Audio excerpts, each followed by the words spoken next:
As the Mag 7 tech stocks continue to climb, Cisco, one of the big beneficiaries on their spending on AI, shares of the networking giant up 20% in the past 3 months as it capitalizes on this massive infrastructure build-out. For today's Tech Check, our Deirdre Boser brings us a special interview with Chuck Robbins from the Barclays Global Tech Conference in San Francisco. Hey, Dee.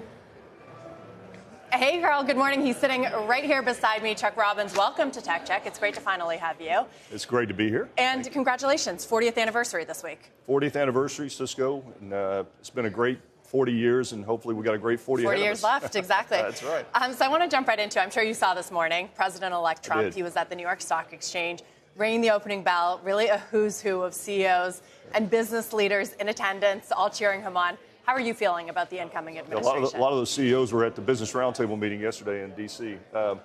Look, I think that obviously it's a pro-business administration, and I think that's very clear.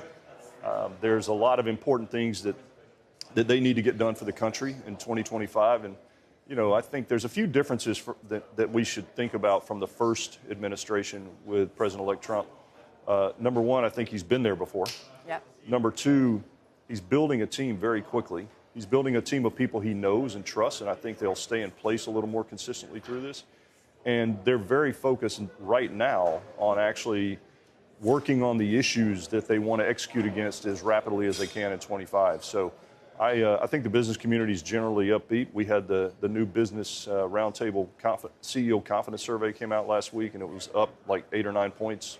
So I think in general, people feel pretty good. Right, and as part of the business roundtable, I mean, what are you hearing? What are people expecting, yourself and other, business leaders for this next administration? How are some of the ways it's going to differ besides the people he's selecting? Well, there's a lot of important initiatives that have to happen next year. Number one, there's a lot of aspects of the 2017 tax reform that are going to expire. So we've been working over the last year to prepare for that. And I think with Republican-held House, Senate, and the White House, while it won't be easy, it'll be easier than it would have been. And we think that that's going to be a big priority for them. Obviously, number one for them, I think, is going to be the border and immigration. Mm-hmm. Quickly behind that is tax. Obviously, we have to see what happens with tariffs.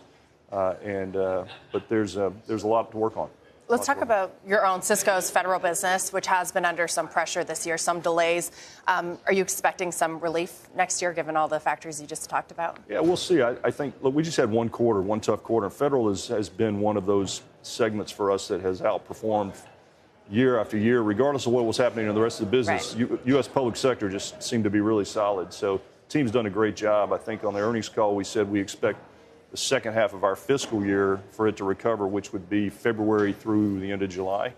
So that's what our current expectation is. Obviously, with the new administration, we'll have to see what happens. But even if you look at something like DOGE, when you're trying to drive efficiencies and you're trying to drive cost reductions, a lot of that is through the use of technology. So, we believe there's an opportunity there for us as well. So more opportunity rather than lost deals from the implementation of something like DOGE? We think there were delayed deals or reprioritization of funds, but there were the continuing resolution doesn't help. And so we're not concerned about our competitiveness there. I think our teams have done a really good job.